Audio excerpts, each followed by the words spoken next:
ಇಲ್ಲಿ ನಾವು ಪ್ರತಿದಿನ ಬ್ಯಾಡ್ಮಿಂಟನ್ ಆಡ್ತೇವೆ. ಇಲ್ಲಿ ಅನೇಕ ಕ್ರೀಡಾಪಟುಗಳು ಇಲ್ಲಿಂದ ಪ್ರಾಕ್ಟೀಸ್ ಮಾಡಿ ಸ್ಟೇಟ್ ಲೆವೆಲ್ಗೆ ಹೋಗಿದ್ದಾರೆ, ನ್ಯಾಷನಲ್ ಲೆವೆಲ್ಗೆ ಹೋಗಿದ್ದಾರೆ, ಮತ್ತು ಇಲ್ಲಿ ಕೋಚಿಂಗು ನಡೀತಾ ಉಂಟು. ಬಟ್ ಈ ಸ್ಥಿತಿ ನೋಡಿದ್ರೆ ಭಾಳ ಬೇಜಾರಾಗ್ತದೆ. ಹೇಗೆ ಆಡೋದು ಇಲ್ಲಿ? ಕೆಲವರು ಬಿದ್ದು ಅವರ ಕಾಲು ಕೈ ಮುರ್ಕೊಂಡಿದ್ದಾರೆ, ಅನೇಕ ಸಾರಿ ಆಸ್ಪತ್ರೆಗೆ ಹೋಗಿದ್ದಾರೆ. ಸೊ ಇದನ್ನು ಲಾಸ್ಟ್ ಡಿಸಿನೇ ಬಿದ್ದಿದ್ದಾರೆ, ಇಲ್ಲಿ ಡಿ ಸಿ ಅವರು ಬಿದ್ದಿದ್ದಾರೆ. ಇದನ್ನು ಜಿಲ್ಲಾ ಆಡಳಿತ ಮಂಡಳಿಯವರು ದಯವಿಟ್ಟು ಇದನ್ನು ಪರಿಗಣಿಸಿ ಇದು ನಮಗೆ ಒಂದು ಅನುಕೂಲ ಮಾಡಿಕೊಡ್ಬೇಕು. ನಾವೆಲ್ಲ ಟ್ಯಾಕ್ಸ್ ಪೇಯರ್ಸ್ ಇಲ್ಲಿ ಆಡ್ತಾ ಇರೋವಂಥವರೆಲ್ಲ ನಾವು ತೆರಿಗೆ ಕೊಡ್ತೀವಿ. ಆ ತೆರಿಗೆ ಹಣವಾದರೂ ನಮಗೆ ಆಡಲಿಕ್ಕೆ ಒಂದು ಸೌಕರ್ಯ ಮಾಡಿಕೊಡ್ಬೇಕು ಅಂತ ಜಿಲ್ಲಾ ಆಡಳಿತ ಅವ್ರನ್ನ ನಾವು ಕೇಳ್ಕೊಳ್ತೇವೆ. ಇಲ್ಲಿ ಈಗ ಈ ಕೋರ್ಟಲ್ಲಿ ನಾವು ಹೆಚ್ಚು ಕಮ್ಮಿ ಈಗ ಒಂದು 10 ವರ್ಷದಿಂದ ಆಡ್ತಾ ಇದ್ದೇವೆ. 10 ವರ್ಷದಿಂದ ಆಡಿದ್ರೆ ಇದಕ್ಕೆ ಜಿಲ್ಲಾಡಳಿತ ಸ್ಪಂದನೆಯನ್ನು ಕೊಟ್ಟಿದೆ. ಇದಕ್ಕೆ ನಾವು ಕೇಳಿದಾಗ ಇದಕ್ಕೆ ನಮಗೆ ಎಕ್ಸಾಸ್ಟ್ ಫ್ಯಾನ್ಗಳನ್ನ ಹಾಕ್ಕೊಟ್ಟಿದ್ದಾರೆ. ಆದರೆ ಇದರಲ್ಲಿ ಮೇಯ್ನ್ ಪ್ರಾಬ್ಲಮ್ ಆಗ್ತಿರೋದು ಏನಂತಂದರೆ ಇದರಲ್ಲಿರುವಂಥ ಶೀಟ್ಗಳು. ಈ ಶೀಟ್ ಏನು ಮಾಡಿದ್ದಾರೆ ಅಂತಂದರೆ ಶೀಟಲ್ಲಿ ರಿಡ್ಜ್ಗೆಲ್ಲ ಅದರ ವ್ಯಾಲಿ ಪೋರ್ಷನ್ಗೆ ಅದನ್ನು ಬೋಲ್ಟ್ಗಳನ್ನ ಹಾಕಿದ್ದಾರೆ. ಆ ಬೋಲ್ಟ್ಗಳು ಇವಾಗ ರಸ್ಟ್ ಹಿಡಿದು ಅದು ಆ ತೂತದಿಂದ ನೀರು ಕೆಳಗಡೆ ಬೀಳ್ತಾ ಇದೆ. ಇದಕ್ಕೆ ನಿರ್ಮಿತಿ ಕೇಂದ್ರದವ್ರನ್ನೂ ಕಳಿಸ್ಕೊಟ್ಟಿದ್ದಾರೆ. ಈ ಹಿಂದೆ ಅವರು ಬಂದು 4 ಎಕ್ಸಾಸ್ಟ್ ಫ್ಯಾನ್ಗಳನ್ನ ರಿಡ್ಜಿಗೆ ಹಾಕಬೇಕಾಗಿತ್ತು, ಅದನ್ನು ಬಂದು ಆ ಫ್ಲ್ಯಾಟ್ ಪೋರ್ಷನ್ಗೆ ಹಾಕಿ ಹೋಗಿದ್ದಾರೆ. ಇದು ಮಳೆಗಾಲದಲ್ಲಿ ಮೇಲ್ಗಡೆಯಿಂದ ನೀರು ಬೀಳೋದ್ರ ಜೊತೆಗೆ ಬೇಸಿಗೆ ಕಾಲದಲ್ಲಿ ಈ ಮಾಯಿಶ್ಚರ್ ಅಕ್ಯುಮಿಲೇಷನ್ ಆಗಿ ಬರೋದ್ರಿಂದ ಇದಕ್ಕೆ ದಯಮಾಡಿ ಜಿಲ್ಲಾಡಳಿತ ಇದಕ್ಕೆ ಒಂದು ಗಮನ ಹರಿಸಿ ಇದಕ್ಕೆ AC ಶೀಟ್ಗಳನ್ನು ಹಾಕಿಕೊಟ್ಟಲ್ಲಿ ಇದು ಯಾವುದೇ ಸಮಸ್ಯೆ ಆಗೋದಿಲ್ಲ. ಇಲ್ಲಿ AC ಶೀಟ್ ಇರುವಂಥ RMC ಗೋಡಾನ್ ಇದೆ, ಅದರಲ್ಲಿ ಇದುವರೆಗೆ ಯಾವುದೇ ನೀರು ಡ್ರಾಪ್ ಆಗುವಂಥ ಯಾವುದೇ ವ್ಯವಸ್ಥೆ ಇಲ್ಲ. ಹಾಗಾಗಿ ಇದಕ್ಕೆ ದಯಮಾಡಿ ಜಿಲ್ಲಾಡಳಿತ ಇದಕ್ಕೆ ಗಮನ ಹರಿಸಬೇಕು. ಇಲ್ಲಿ ಕ್ರೀಡಾಪಟುಗಳು 100 ಜನ ಬರ್ತಾರೆ. ಈಗ ಇಲ್ಲಿ ಬೆಳಿಗ್ಗೆ ಬ್ಯಾಚ್ ಅವರೇ ನಾವು ಇರೋದು ಇವಾಗ. ಅದು ಇಲ್ಲಿ ಬಂದು ಈಗ ಅರ್ಧ ಜನ ಹೋದರು ರಿಟರ್ನ್, ಆಟ ಆಡೋಕ್ಕಾಗೋದಿಲ್ಲ ಅಂಥೇಳಿ. ಬೆಳಗ್ಗೆ 6 ಗಂಟೆಯಿಂದ ನಾವು ಆಟ ಸ್ಟಾರ್ಟ್ ಮಾಡ್ತೇವೆ. 10-10:30ವರೆಗೆ ಇಲ್ಲಿ ಆಟ ಆಡ್ತಾರೆ 3 ಬ್ಯಾಚ್ ಅವರು. ಎಲ್ಲರೂ ಪೇ ಮಾಡಿ ಆಡ್ತಾರೆ. ಸರ್ಕಾರಕ್ಕೆ ಏನು ಅವರು ಫೀಸ್ ಫಿಕ್ಸ್ ಮಾಡಿದ್ದಾರೆ ಅಷ್ಟನ್ನು ಎಲ್ಲರೂ ಪೇ ಮಾಡಿ ಆಟ ಆಡುವಂಥವ್ರು ಇರೋದು. ಇದಕ್ಕೆ ನಾವು ನಮ್ಮ ಕೈಯಿಂದನೇ ನಾವು ಹಣವನ್ನು ಸಹ ಹಾಕಿ 2-3 ಸತಿ ಪೇಂಟನ್ನು ಕೂಡ ನಾವು ಇದಕ್ಕೆ ಈ ವಿಂಡೋಗಳಿಗೆ ಬೆಳಕು ಕಣ್ಣಿಗೆ ಹೊಡಿತದೆ ಅಂತೇಳಿ ಅದನ್ನು ನಾವೇ ಮಾಡ್ಕೊಂಡಿದ್ದೇವೆ. ಇದಕ್ಕೆ ಶೀಟನ್ನು ಕೂಡ ನಾವು ಮೊದಲು ಕೈಯಿಂದನೇ ಎಲ್ಲರೂ 1000 ರೂಪಾಯಿಗಳನ್ನು ಹಾಕಿ ನಾವು ಇದಕ್ಕೆ ಶೀಟನ್ನು ಕೂಡ ಈ 3 ವರ್ಷದ ಹಿಂದೆ ಶೀಟ್ಗಳನ್ನ ಒಳಭಾಗದಿಂದ ಹಾಕಿ ಕೂಡ ಪ್ಲಾಸ್ಟಿಕ್ ಶೀಟ್ಗಳನ್ನು ಹಾಕಿ ಸಹ ನಾವು ಇದಕ್ಕೆ ಆಟವನ್ನು ಆಡ್ತಾ ಇದ್ವಿ.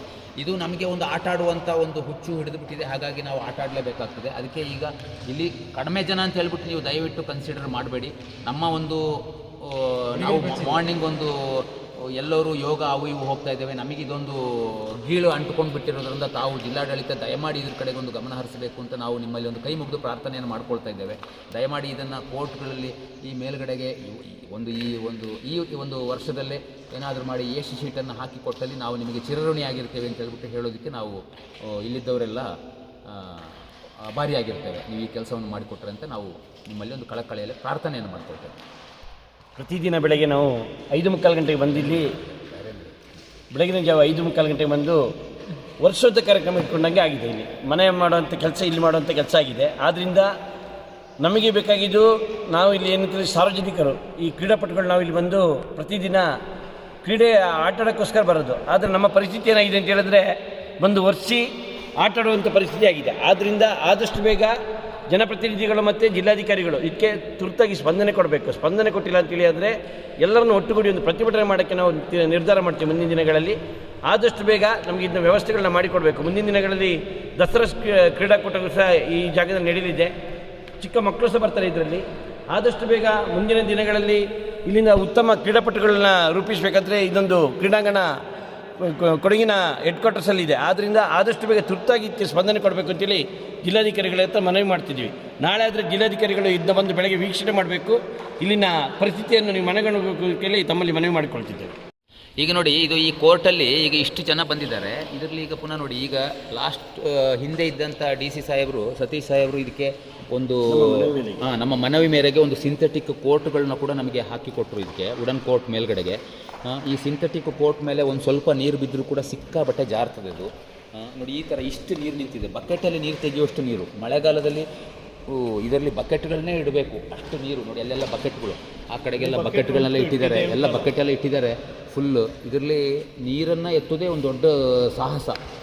ಒಂಥರ ಸ್ವಿಮ್ಮಿಂಗ್ ಪೂಲ್ ಟೈಪ್ ಇರ್ತದೆ ಮಳೆಗಾಲದಲ್ಲಿ ಇದರಲ್ಲಿ. ಈಗ ನೋಡಿ ಈ ವುಡನ್ ಕೋರ್ಟಲ್ಲಿ ಈಗ ನೀರು ಬಿದ್ದರೆ ಇದ್ರ ಮೇಲೆ ನಿಂತು ಈಗ ನೋ ಮಾರ್ಕಿಂಗ್ ಶೂಸ್ ಹಾಕಿದ್ರೆ ಕಾಲಿಟ್ಟ ತಕ್ಷಣ ಜಾರುತ್ತೆ. ಕಳೆದ ಸತಿ DC ಸಾಹೇಬ್ರೆ ಇದರಲ್ಲಿ ಬಿದ್ದು ಕಾಲು ಫ್ರ್ಯಾಕ್ಚರ್ ಮಾಡಿಕೊಂಡು ಅವರು ಕೂಡ ಇದರಲ್ಲಿ ಏನೋ ಮಾಡಿಕೊಡ್ತೀವಿ ಅಂತ ಹೇಳೋ ಇದರಲ್ಲಿ ಇದ್ದರು. ಅಷ್ಟೊತ್ತಿಗೆ ಅವ್ರು ಹೊರಟು ಹೋಗ್ಬಿಟ್ರು, ಇಲ್ಲಿಂದ ಟ್ರಾನ್ಸ್ಫರ್ ಆಗಿ ಹೊರಟೋದ್ರು. ನೋಡಿ ದಯಮಾಡಿ ತಾವು ಈಗ ಈ ವುಡನ್ ಕೋರ್ಟ್ ನೀರು ಬಿದ್ದರೆ ಇದರ ಮೇಲಿನ ಪಾಲಿಶು ಹೋಗುತ್ತೆ. ಈ ಕೋರ್ಟ್ ಕೂಡ ಕ್ರಮೇಣ ಕುಂಬು ಹಿಡಿದು ಇದು ಹೊರಟು ಹೋಗುತ್ತೆ. ಆದ್ದರಿಂದ ಜಿಲ್ಲಾಡಳಿತದವರು ದಯಮಾಡಿ ಇದಕ್ಕೆ ಗಮನ ಹರಿಸಬೇಕು. ಇದರಲ್ಲಿ ಈ ನೀರು ಬೀಳುವಂಥ ವ್ಯವಸ್ಥೆಯನ್ನು ಬರೀ ಒಂದು ಸ್ವಲ್ಪ ಶೀಟ್ಗಳನ್ನ, ಇದಕ್ಕೆ ತುಂಬ ಇನ್ವೆಸ್ಟ್ಮೆಂಟ್ ಮಾಡಿದೆ ಸರ್ಕಾರ. ನಾವು ಅದಕ್ಕೆ ಸರ್ಕಾರಕ್ಕೂ ಕೂಡ ನಾವು ಚಿರಋಣಿಯಾಗಿದ್ದೇವೆ. ಆದರೆ ಇದೊಂದು ವ್ಯವಸ್ಥೆಯನ್ನು ಇದು ಮಾಡದೆ ಹಾಳಾದರೆ ಇದಕ್ಕೆ ಇದು ತುಂಬ ಪ್ಲೇಯರ್ಸ್ಗೆ ಇದೊಂದು ನಷ್ಟ.